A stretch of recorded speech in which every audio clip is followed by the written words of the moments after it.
Friends subscribe कीजिए wifi study channel को और बेल आइकन को दबाइए लेटेस्ट एग्जाम वीडियो सबसे पहले देखने के लिए।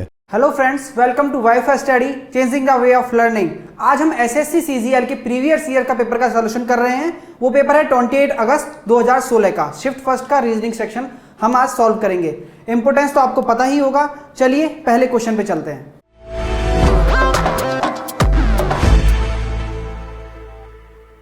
देखिए, select the related word letter numbers from the given alternatives. दिए गए विकल्पों में से संबंधित शब्द, अक्षरों और संख्या को चुनिए। ये एनालॉजी के क्वेश्चंस होते हैं, इनको कहते हैं समरूपता हिंदी में। एनालॉजी में क्या होता है कि जो हमारा पहला जो अनुपात दे रखा है, जो रेशियो दे रखा है, उसी के सेम टू सेम अनुपात सेकंड वाले में रिलेशन निकलेगा जो पहले में दे रखा है। तो पहले क्वेश्चन पढ़ते हैं। इलेक्ट्रिक करंट को एम्पियर से दर्शाया हुआ है और वेट का पूछा है। तो विद्युत प्रवाह को एम्पियर से दर्शाया हुआ है और भार का पूछा है। देखिए दोस्तों, आपको ऑप्शन दिख रहे होंगे। अब समझना इस बात को कि रिलेशन कैसे निकल सकता है। इलेक्ट्रिक करंट का एम्पियर से क्या रिलेशन है? ये इलेक्ट्रिक करंट की यूनिट है, ठीक है दोस्तों। तो इसमें यूनिट का रिलेशन है। तो इसी तरीके से समरूपता के अनुसार और एनालॉजी के अनुसार वेट का रिलेशन किससे होगा? वेट की यूनिट क्या होती है? किलोग्राम। तो हमारा किलोग्राम आंसर हो जाएगा ऑप्शन नंबर सेकंड। चलिए नेक्स्ट क्वेश्चन पे चलते हैं। जैसा कि आपको दिख रहा होगा, नेक्स्ट क्वेश्चन भी एनालॉजी का क्वेश्चन है। इसमें ACXZ को किसी भी तरीके से BDWY में कन्वर्ट किया हुआ है।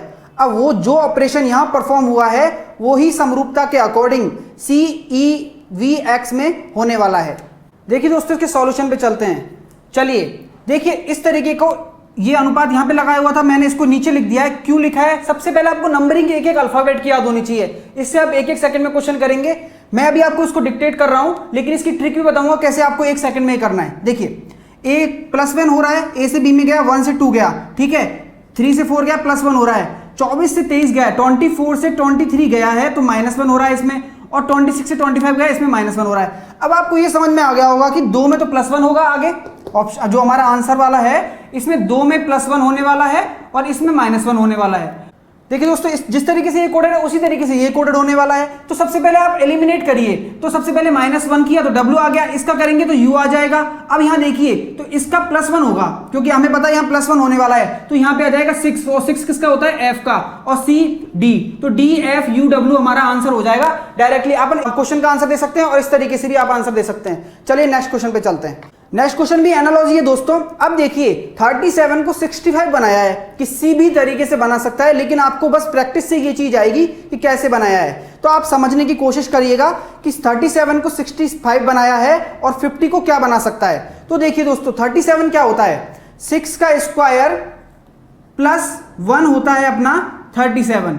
ओके, अब यहां 65 बनाया हुआ है, तो 65 क्या होता है? 8 का स्क्वायर +1 होता है। तो सिमिलरली यही कंसेप्ट स्क्वायर +1 अगले उसमें भी चलने वाला है। तो हमारा क्या दे रखा है? इसमें 50 दे रखा है दोस्तों। तो 50 को अपन लिख सकते हैं 7 का स्क्वायर +1।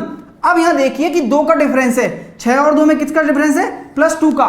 तो यहां भी हमें बढ़ा के लिखना पड़ेगा। 9 नाम 81, तो 9 का स्क्वायर +1, तो हमारा आंसर आ जाएगा 82। हमारा आंसर आ जाएगा फ्रेंड्स, यही हमारा आंसर है। चलिए नेक्स्ट क्वेश्चन पे चलते हैं।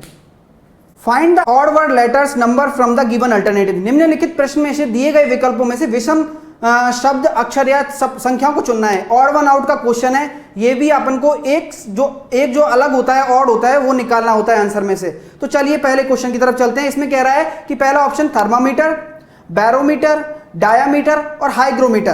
तो आप ये समझ लीजिए कि अलग कैसे होंगे। थर्मामीटर का क्या काम है? टेम्परेचर मेजर करता है, बिल्कुल ठीक है। बैरोमीटर का क्या काम है? एटमॉस्फेरिक प्रेशर मेजर करता है, एटमॉस्फेरिक प्रेशर मेजर करता है, दाब मेजर करता है बैरोमीटर, ठीक है। डायामीटर दोस्तों, डायामीटर क्या होता है? एक रेडियस से बनता है, रेडियस का दुगना डायामीटर होता है, ठीक है ना। तो इस तरीके से डायामीटर हमारा अलग हो गया। लेकिन हम फोर्थ ऑप्शन भी चेक करना चाहेंगे। फोर्थ ऑप्शन क्या है? हाइग्रोमीटर। तो ये तीनों, हाइग्रोमीटर क्या करता है? ह्यूमिडिटी को नापता है, आर्द्रता को नापने के काम में आता है हाइग्रोमीटर। तो ये जो 1, 2 और 4 हैं, ये तीनों मीटर हैं जो अलग अलग मेजरमेंट के काम आते हैं। और डायामीटर तो हमारा रेडियस का एरिया के काम आता है। तो ये अलग हो गया, तो डायामीटर हमारा आंसर हो जाएगा। चलिए नेक्स्ट क्वेश्चन पे चलते हैं। ये नेक्स्ट क्वेश्चन में बोला है ऑड वन आउट।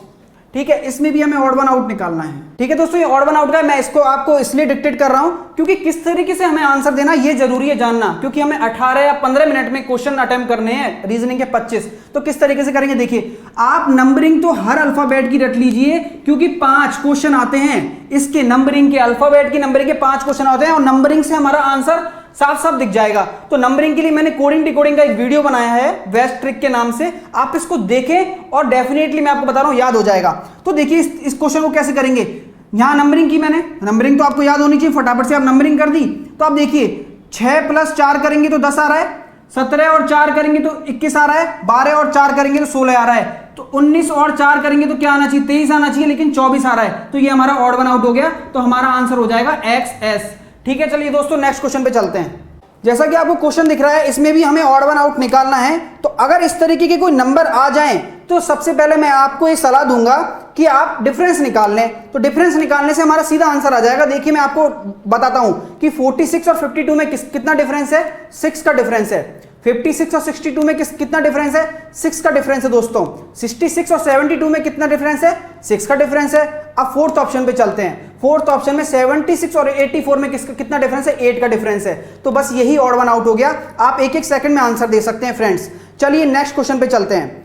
अगला क्वेश्चन है कि हमें डिक्शनरी के अकॉर्डिंग वर्ड्स को जमाना है। देखिए फ्रेंड्स, इसके देखिए मैंने आपको बताया था कि EMB सब में कॉमन है, EMB सब में कॉमन है। तो हमें डिक्शनरी के अकॉर्डिंग देखना है। तो डिक्शनरी में जो ABCD में पहले आता है वो पहले आएगा। तो देखिए इसमें O आ रहा है, इसमें आंखों से ही देखना है फटाफट। O आ रहा है, I आ रहा है, I देख लीजिए, I आ रहा है, L आ रहा है, R आ रहा है, R आ रहा है। तो सीधी सी बात है I सबसे पहले आएगा, 9 नंबर पे आता है I। तो सबसे पहले 3 आने वाला है हमारा। ठीक है, ये देखा हमने 3 आने वाला है। तो 9 के बाद क्या आता है, 9 के बाद R O में से कुछ नहीं आता, L आता है। तो 3 और 4, तो ये 2 आ गए हमारे। ठीक है, 3 4 फटाफट से देखिए, R तो हमारे लास्ट में आने वाले हैं, तो हमारा O आ जाएगा। O हमारा 15 होता है, इसलिए हमारा O आ जाएगा। तो हमारा फर्स्ट, अब इन दोनों में देखिए R कॉमन आ रहा है इसमें, तो इसके पहले A है और इसके बाद O है, तो ये आ जाएगा 2 और हमारा आ जाएगा 5। तो 3 4 1 2 5 आंसर आप डायरेक्टली ऑप्शन से दे सकते हैं। आपको ऑप्शन दिख रहा होगा। आप अगर 2 भी रिलेशन निकाल लेंगे ना, 2 भी रिलेशन निकाल लेंगे तो भी आपका ऑप्शन से एलिमिनेट होकर आप सीधा सीधा आंसर दे सकते हैं। 3 4 1 2 5 हमारा आंसर हो गया दोस्तों। चलिए नेक्स्ट क्वेश्चन पे चलते हैं। A series is given with 1 term missing, okay, who is the correct alternative from the given ones that will complete the series. निम्नलिखित प्रश्न में एक अनुक्रम दिया हुआ है, एक सीरीज दी हुई है जिसमें एक पद लुप्त है। ठीक है ना, दिए गए विकल्पों में से यह सही विकल्प चुनिए जो अनुक्रम को पूरा करेगा। चलिए इसके सॉल्यूशन पे चलते हैं। मैंने आपसे कहा था नंबरिंग बहुत इंपॉर्टेंट रोल प्ले करती है, तो अब इसको ट्रिक तरीके से कैसे करेंगे। ट्रिकी तरीका ये हो सकता है बस कि हमने नंबरिंग कर ली, तो नंबरिंग में 1 आ रहा है, फिर देखिए ABCDEFGHIJKL। ठीक है दोस्तों, ये हमारा आ गया MNO। तो और ट्रिक तरीके से कैसे कर सकते थे इसको देखिएगा। 1 आ रहा है, 1 से 3 जा रहा है, +3 4 हो रहा है। लास्ट वाला अल्फाबेट की बात कर रहा हूं सिर्फ मैं, हमें बाकी से कोई मतलब नहीं है। ऑप्शन से हमें आंसर देने हैं और एक एक सेकंड में। तो देखिए +3, तो ये +3 किया तो कितना आ गया 7, ये +3 किया तो ये कितना आ गया लास्ट वाला 10, लास्ट वाले की बात कर रहा हूं सिर्फ। और ये किया तो कितना आ जाएगा 13, +3 किया तो 13, और 13 किसका होता है M का। तो लास्ट में M सिर्फ एक ऑप्शन में आ रहा है। ऑप्शन देखिए सिर्फ एक ऑप्शन में लास्ट में आ रहा है 3 में, ऑप्शन नंबर 3 में ऑप्शन में आ रहा है। तो ये हमारा आंसर हो जाएगा। चलिए नेक्स्ट क्वेश्चन पे चलते हैं। 9th क्वेश्चन देखिए दोस्तों, a series is given with 1 term missing, choose the correct alternative from the given ones that will complete the series. इसी तरीके से एक क्वेश्चन है, इसमें भी एक सीरीज दी गई है और हमें अगला निकालना है कि क्या होगा। देखिए दोस्तों, इसका सॉल्यूशन बहुत आसान क्वेश्चन होते हैं, कुछ ना कुछ पैटर्न मिल ही जाता है, बस लॉजिक लगाने की देरी है। 6 दूनी 12, इंटू 3 किया 36, इंटू 4 करेंगे तो 144 आ जाएगा, इंटू 5 करेंगे तो 720 आ जाएगा, और इंटू 6 करेंगे तो ये आ जाएगा 4320। अब इसका 7 से इंटू करना है, तो हमारा आंसर क्या आ जाएगा 4320 इंटू 7, हमारा आंसर आ जाएगा 30,240। ये हमारा आंसर हो गया दोस्तों। सीधे से आप एक एक सेकंड में आंसर दे सकते हैं। चलिए नेक्स्ट क्वेश्चन पे चलते हैं। Next question, introducing a women, a man said her mother is the only daughter of my mother in law. ठीक है, how is the mother related to the women. एक महिला का परिचय देते हुए एक पुरुष ने कहा कि उसकी माता मेरी सास की एकमात्र पुत्री है। ठीक है, पुरुष का महिला से क्या संबंध होगा। आप इसको ओरली और दिमाग में भी कर सकते हैं और इसको डायग्राम बना के भी कर सकते हैं। देखिए डायग्राम बना के कैसे करेंगे मैं आपको बता देता हूं। ओरली आप डायरेक्टली भी कर सकते हैं। देखिए उसकी माता, मतलब वो पुरुष कह रहा है कि उस महिला की माता, ठीक है ना, उस महिला की माता, ठीक है, महिला की, उसकी माता मेरी सास की एकमात्र पुत्री है। महिला की माता, ये सास हो गई कि एकमात्र पुत्री है, ठीक है, महिला है तो लेडीज होगी, महिला है तो गर्ल होगी, ठीक है ना, ये इसका मतलब पुरुष हो गया, ठीक है ना।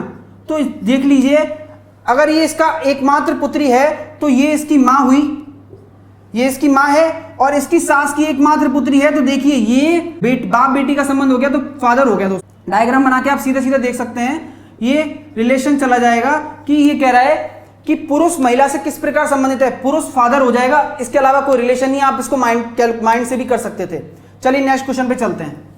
11th question, 5 children are standing in a row. O is third from M, who is standing left of N, and P is on the left of Q, who is fourth from N.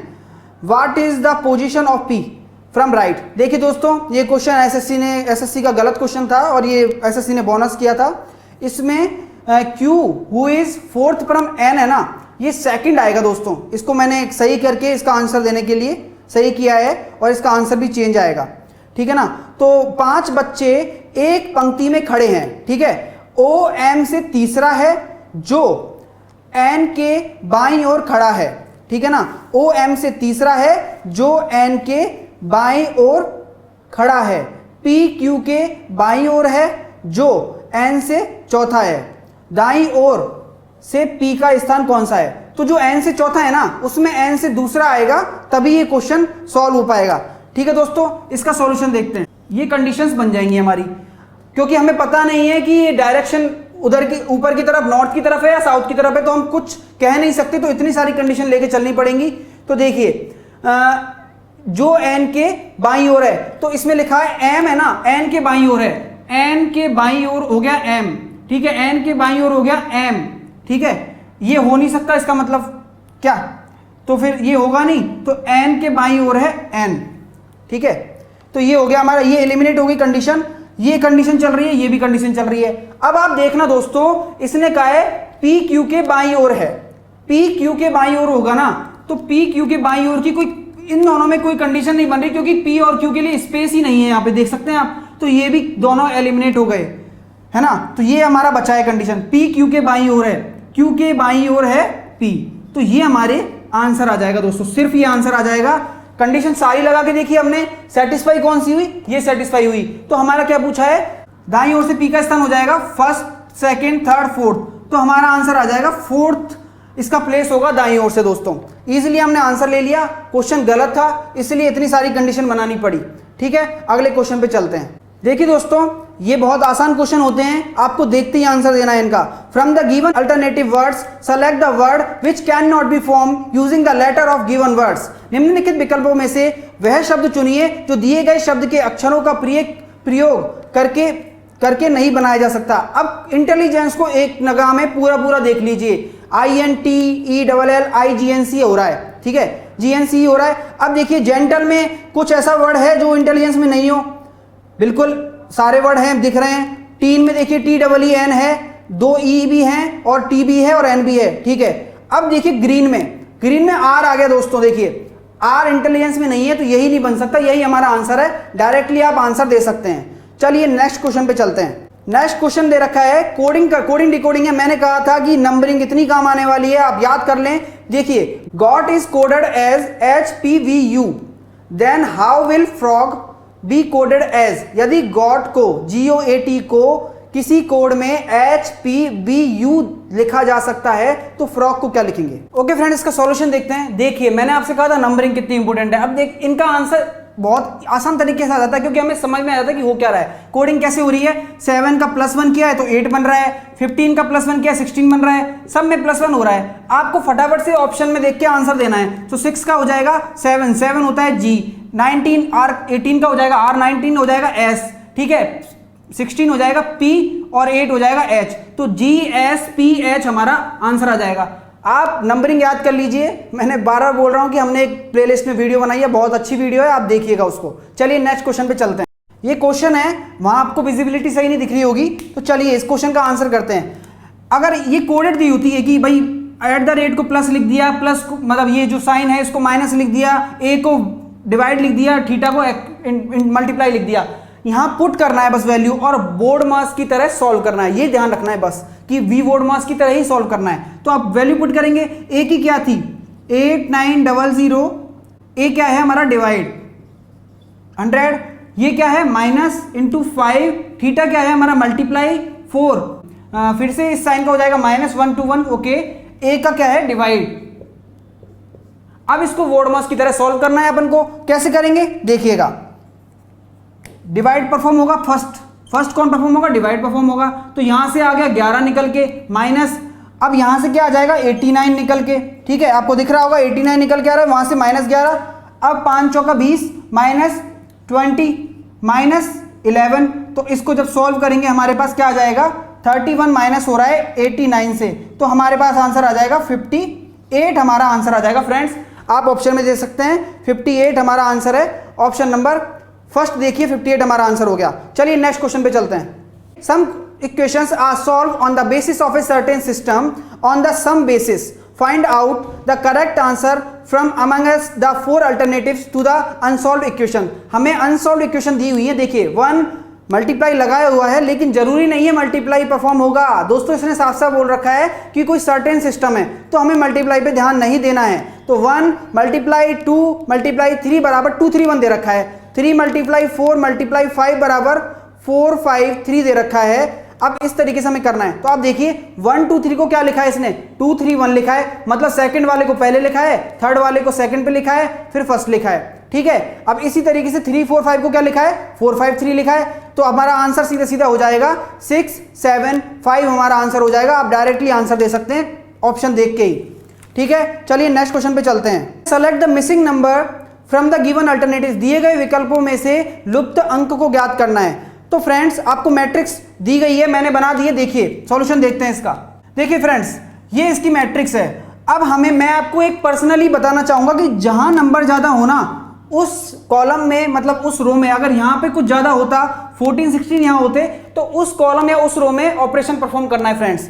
तो यहां 14 और 16 ज्यादा है, तो यही operation perform होगा।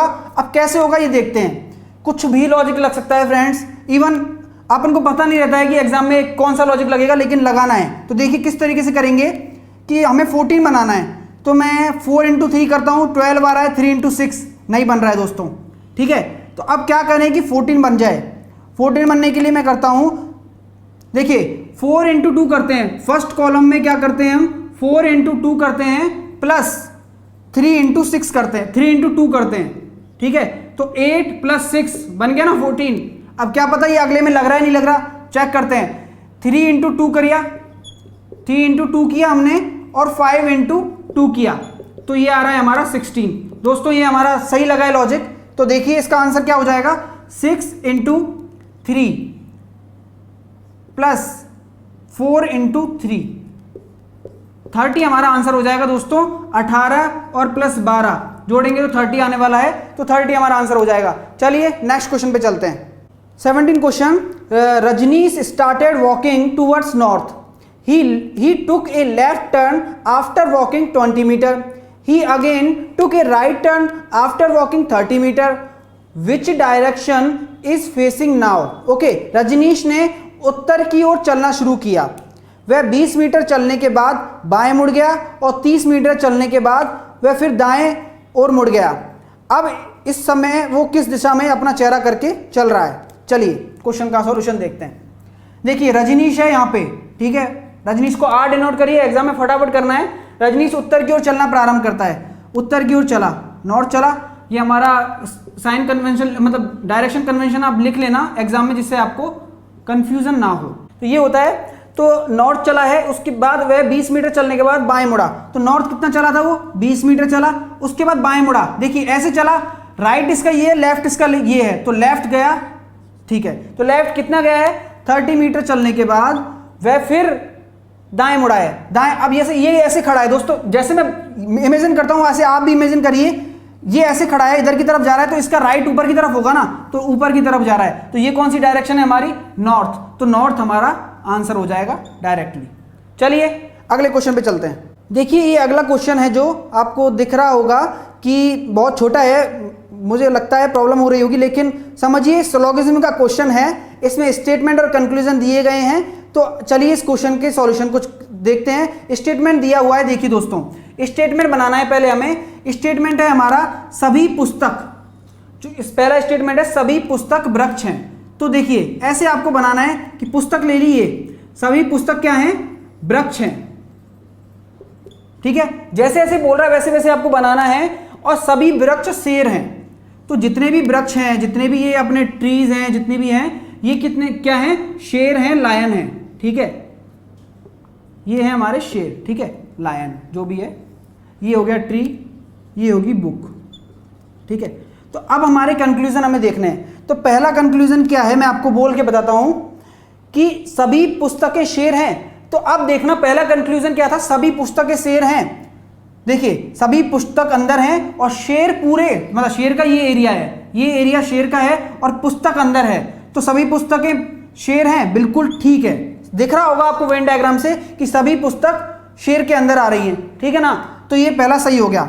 Second क्या बोल रहा है, सेकंड में बोल रहा है सभी शेर पुस्तकें हैं। जब पुस्तक शेर हो गया तो शेर पुस्तकें नहीं हो सकता, क्योंकि शेर के अंदर तो ट्रीज भी हैं, तो ये हमारा रॉन्ग हो जाएगा। तो सब कुछ है इसके अंदर, तो ये बोल रहा है सभी पुस्तकें शेर हैं, सभी शेर पुस्तकें, तो ये हमारा गलत हो गया सेकंड। थर्ड हमारा क्या है फ्रेंड्स, थर्ड हमारा है सभी वृक्ष पुस्तकें हैं, सभी वृक्ष पुस्तकें हैं, ये भी गलत हो जाएगा, क्योंकि पुस्तक ये बोलता कि सभी पुस्तक वृक्ष हैं तो सही होता, सभी वृक्ष पुस्तकें हैं ये गलत है, पुस्तक तो खुद इसके अंदर है, ठीक है, तो ये गलत हो जाएगा। फोर्थ देखते हैं फ्रेंड्स, फोर्थ क्या है कि कुछ शेर पुस्तकें हैं, तो कुछ शेर पुस्तकें हैं, बिल्कुल है भाई, सारे शेर में से अंदर पुस्तक है ना, तो कुछ तो पुस्तक हो ही सकती हैं, तो ये ठीक है। तो हमारा आंसर आ जाएगा first and fourth follows, conclusion first and fourth follows. Next question पे चलते हैं। देखिए फ्रेंड्स नीचे प्रश्न आकृतियां दी गई हैं, नीले के सामने बताना है। तो in the given cubes which colour is possible opposite to blue, ठीक है, तो हमें ब्लू के अपोजिट बताना है। चलो इसका सॉल्यूशन देखते हैं। इस तरीके की ये आकृति दी गई है, मैंने इसको क्यूब को इस तरीके से बना दिया, मैंने 3D में बना दिया है कि ग्रीन यहाँ है, येलो यहाँ है, रेड यहाँ है। आपको अगर कॉपी में बनाना हो तो इसी तरीके से बनाया करिए, जिससे आपको कंफ्यूजन ना हो। तो इसमें बोला है कि ब्लू के अपोजिट क्या है, तो देखिए दोस्तों सबसे पहले ब्लू ढूंढिए आप, ब्लू यहाँ है, ठीक है, और यहाँ है, ठीक है। अब हमें कॉमन चीज देखनी है कि क्या मिल सकती है। कॉमन देखिए रेड का देखते हैं, रेड यहाँ भी है, ब्लू के साथ रिलेशन है, तो रेड को लेके चलते हैं पहले।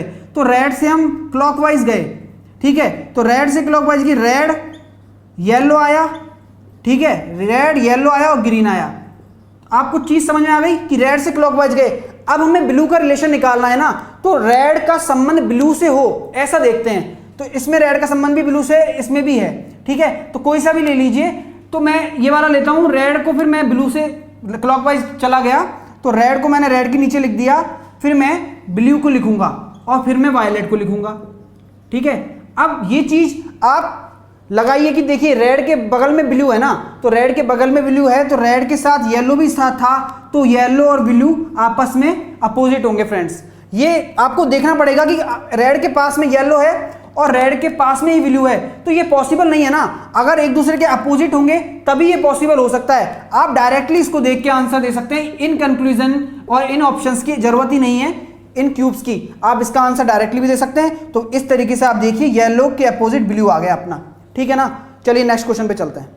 20वां क्वेश्चन देखिए, identify the relationship that best represent the relationship among classes given below. जो भी हमारी क्लासेस दे रखी हैं, श्रेणियां दे रखी हैं, उनके बीच संबंध बताना है फ्रेंड्स। देखिए हमारे पास 3 क्लासिफिकेशन किए हुए हैं, प्रोफेसर्स, वुमेन और क्लर्क्स। देखिए प्रोफेसर्स, वुमेन और क्लर्क, तो ये हमें बताना है कि किस तरीके से हम इसको करेंगे। जो मतलब वुमेन है वो क्लर्क भी हो सकती है और वुमेन प्रोफेसर भी हो सकती है, इसका कोई बाउंडेशंस नहीं है ना, ठीक है। लेकिन क्लर्क प्रोफेसर नहीं हो सकता। तो आप समझ गए, एक प्रोफेसर का बनाया, ये प्रोफेसर हो गए हमारे, कुछ वुमेन हो सकती है प्रोफेसर हो, ठीक है, क्योंकि कोई बाउंडेशन नहीं है, हो सकती हैं, और कुछ वुमेन क्लर्क भी हो सकती हैं, तो इस तरीके का कुछ हमारा डायग्राम बनेगा आंसर में। तो ऑप्शन देखिए आप, थर्ड ऑप्शन हमारा आंसर हो गया। थर्ड ऑप्शन में इसी तरीके का कोई वेन डायग्राम दे रखा है। चलिए नेक्स्ट क्वेश्चन पे चलते हैं। 21 क्वेश्चन है फ्रेंड्स। देखिए इसमें आपको जो पैटर्न दिया हुआ है उसका फिल करना है, कंप्लीट करना है पैटर्न को। कैसे करेंगे फिगर को कंप्लीट? ये एक तरीके का मिरर इमेज ही होता है फ्रेंड्स। जहां पे हमारा स्पेस खाली है ना, वो सामने वाले का मिरर इमेज होगा। क्यों होगा? क्योंकि इसके अपोजिट वाले क्वाड्रेंट में जो हैं वो भी एक दूसरे के मिरर इमेज हैं, इसलिए। तो इसका मिरर इमेज आप ऑप्शन देख सकते हैं। ऑप्शन फर्स्ट में देखिए कि ये दे तो रखा है मिरर इमेज, लेकिन इसके ऊपर जो एक लाइन जा रही है वो नहीं है फ्रेंड्स, आप देख सकते हैं। ठीक है, तो अब आप ऑप्शन देखिए सेकंड में तो एक अलग से एडिशनल लाइन दे रखी है, तो ये भी गलत हो गया। थर्ड भी हमारा गलत है, तो हमारा आंसर हो जाएगा फोर्थ फ्रेंड। ऑरली आपको आंखों से देख के इसका आंसर देना है दोस्तों, डायरेक्टली। चलिए नेक्स्ट क्वेश्चन पे चलते हैं। Next question 22, from the given figure select the one in which the question figure is hidden and embedded. अब देखिए ये फिगर दे रखा है, ऊपर मतलब आई सा लग रहा है लेकिन नीचे छोटा है, नीचे छोटा डंडा है इसका। ठीक है, तो ये हमारे फिगर्स आंसर वाले फिगर में होना चाहिए। तो ऑप्शन से चलते हैं इस पे भी। ऑप्शन फर्स्ट देखते हैं फ्रेंड्स। ऑप्शन फर्स्ट में ऊपर वाला तो ठीक है, लेकिन नीचे वाला नहीं आ रहा है। आपको दिख रहा होगा नीचे वाली लाइन नहीं है, शो नहीं हो रही है, तो ये हमारा ऑप्शन एलिमिनेट हो गया। सेकंड पे देखिए दोस्तों, इसमें है फ्रेंड्स, तो यही हमारा आंसर हो गया। आप बाकी चेक कर सकते हैं और किसी में नहीं मिलेगा आपको, बिल्कुल नहीं है। इसका आंसर सेकंड ही है दोस्तों। चलिए अगले क्वेश्चन पे चलते हैं फ्रेंड्स। देखिए फ्रेंड्स, क्वेश्चन देख लिया होगा आपको, मैं क्वेश्चन बता देता हूं। ये सॉल्यूशन देखिए इसका पहले। देखिए फ्रेंड्स, इस तरीके से इसने फोल्ड किया है पेपर को। आपको जैसे जैसे फोल्ड करना है वैसे वैसे खोलना है, बस ये याद रखिएगा। पहले स्टेप क्या किया, बड़े पेपर को फोल्ड किया है, फिर इसको ऐसे किया है। तो थर्ड नंबर पे ये ऑपरेशन परफॉर्म हुआ है। अब ये हमारा पेपर बन गया और इसको इसने इस तरीके से काटा है, जैसा कि आप क्वेश्चन में देख सकते हैं। ठीक है, इस तरीके से काटा है। अब ये हमारा पेपर है जो ऐसे हो गया था, अब इसको इस तरीके से काटा है। अब मैं इस पेपर को खोलूंगा, इस पेपर को खोलूंगा तो इसकी मिरर इमेज यहां बनेगी, और मिरर इमेज कैसी होगी, ऐसी होगी कुछ। ठीक है, और ये कटा हुआ इसका कहां आ जाएगा, इसका ऐसे आ जाएगा और इसका ऐसे आ जाएगा। ठीक है फ्रेंड्स, अब ये हमें पेपर ऐसे खोलना है। ऐसे खोलेंगे तो सिमिलरली इसकी मिरर इमेज बनने वाली है ऐसे ऐसे ऐसे, ये, और पेपर हमारा ऐसे खुल जाएगा। तो इसका ऑप्शन देख सकते हैं आप। ये डायरेक्टली आप इसको दिमाग से भी सोच के बना सकते हैं। ऑप्शन देखिए, ऑप्शन नंबर हमारा फोर्थ इसका आंसर हो जाएगा फ्रेंड्स। इजीली हमने ड्रॉ कर लिया, आपको समझ में भी आया होगा। नेक्स्ट क्वेश्चन में, if a mirror is placed on the line MN, then which of the answer figure is the right image of the given figure. यदि एक दर्पण में MN रेखा पर रखा जाए, दर्पण MN रेखा पर रखा जाए, तो दी गई उत्तर आकृतियों में से कौन सी आकृति प्रश्न आकृति का सही प्रतिबिंब होगी। इसमें हमें रिफ्लेक्शन देखना है, बस हमें मिरर का ध्यान रखना है फ्रेंड्स। मिरर ऊपर है तो ऊपर की तरफ देखना है क्या बनेगा। तो आप ये तो आपको पता ही होगा कि जो ऊपर वाला पॉइंट है वो नीचे आने वाला है, क्योंकि मिरर में आप जानते हैं कि किस तरीके से दिखता है। तो ऊपर वाला पॉइंट उसके नीचे आएगा, सबसे नीचे। ठीक है, तो ऑप्शन देखिए आप, ऑप्शन से इसका आंसर दे सकते हैं डायरेक्टली। फर्स्ट ऑप्शन में देखिए कि आपको दिख रहा है कि ये तो डायरेक्टली एज इट इज बना दिया है, ये तो गलत है। ऑप्शन इसका हो ही नहीं सकता, कि ऊपर की तरफ हमें इमेज देखनी है फ्रेंड्स। तो जो ऊपर जो इमेज का ऊपर वाला टॉप है वो अपने प्रतिबिंब जो हमारे रिजल्ट आने वाला है, आंसर आने वाला है, उसका नीचे वाला होगा। तो इसमें सेकंड ऑप्शन तो बिल्कुल ही नहीं हो सकता, क्योंकि इमेज ही अलग कर दी है। थर्ड ऑप्शन में भी इमेज अलग कर दी है। फोर्थ ऑप्शन देखिए दोस्तों, यही हमारा आंसर हो जाएगा। आपको साफ साफ दिख रहा होगा कि मिरर इमेज बन रहा है। चलिए नेक्स्ट क्वेश्चन पे चलते हैं। ये हमारा मैट्रिक्स है, इसमें हमें, आपको मैट्रिक्स दिख रहे होंगे, इसमें हमें लाइक का निकालना है। इस तरीके के क्वेश्चन का सॉल्यूशन मैं आपको बताना चाहूंगा कैसे करना है। देखिए फ्रेंड्स, क्वेश्चन आपने देखा होगा कि लाइक में ऑप्शन दिए गए हैं हमें। एक तो 56 दिया हुआ है फर्स्ट ऑप्शन में, ठीक है। सेकंड ऑप्शन में दिया गया है 57, ठीक है। थर्ड ऑप्शन में दिया गया है 56 और फोर्थ ऑप्शन में दिया गया है 57। तो लाइक का मैट्रिक्स से मैंने जब निकाला तो हमें पहले डिफरेंशिएट करना है, हमें आंसर पे पहुंचना है। कैसे? ऑप्शन से। देखिए 56 और 57 ने डिफरेंशिएट करा मैंने, तो इसका आंसर क्या हो सकता है? मैट्रिक्स देखिएगा फ्रेंड्स, 56 का देखिए के आ रहा है, 56 का आ रहा है के, तो एल तो हो ही नहीं सकता, तो ये हमारा एलिमिनेट हो गया 56 वाले ऑप्शन। तो हमारा आंसर आएगा 57 और 54 में से। तो 57 हमारा, सॉरी 2 और 4 में से हमारा आंसर आएगा, दोनों में 57 है। अब यहां तो हमने कर लिया, अब अगला क्या होगा ये हमें करने के लिए आई का और देख लेते हैं। अब आई दे रखा है सेकंड ऑप्शन में 65, ठीक है फ्रेंड्स। और इसमें दे रखा है 68। तो हमारे फर्स्ट और 3 तो हमारे कैंसिल कर दिए, अब 50-50 का खेल रह गया है। तो आई का देख लेते हैं। अब आई की मैट्रिक्स में देखते हैं क्या कोडिंग है। आई बता रखा है 65 पे, बिल्कुल सही है। आई 65 पे, तो यही हमारा आंसर हो जाएगा। 68 पे आई है ही नहीं, 68 पे हमारा के है फ्रेंड्स, तो ये हमारा गलत हो गया। आंसर आ गया हमारा सेकंड। आप ऐसे ऑप्शन से देख के कर सकते हैं इजीली। चलिए फ्रेंड्स, ये था आज का हमारा प्रीवियस ईयर का रीजनिंग का सेशन 28 अगस्त का। आई होप आपको अच्छा लगा होगा। आपको ये 15 to 17 मिनट्स में कैसे क्वेश्चन करने हैं, ऑप्शन एलिमिनेट करने हैं, ये चीज सीखनी जरूरी है, क्योंकि अब टाइम मैनेजमेंट बहुत ज्यादा इंपॉर्टेंट हो गया है एसएससी में। आप भी जानते हैं 60 मिनट में 100 क्वेश्चन करने हैं और ज्यादा से ज्यादा एक्यूरेसी के साथ करने हैं। तो यही एक तरीका है, फटाफट से ऑप्शन एलिमिनेट कीजिए और आंसर दीजिए अपना। चलिए, आपको ये वीडियो अच्छा लगा हो तो इसको लाइक कीजिएगा और हमारे चैनल को सब्सक्राइब कीजिए, जिससे लेटेस्ट वीडियो की अपडेट आपको तुरंत मिल सके। Thank you so much.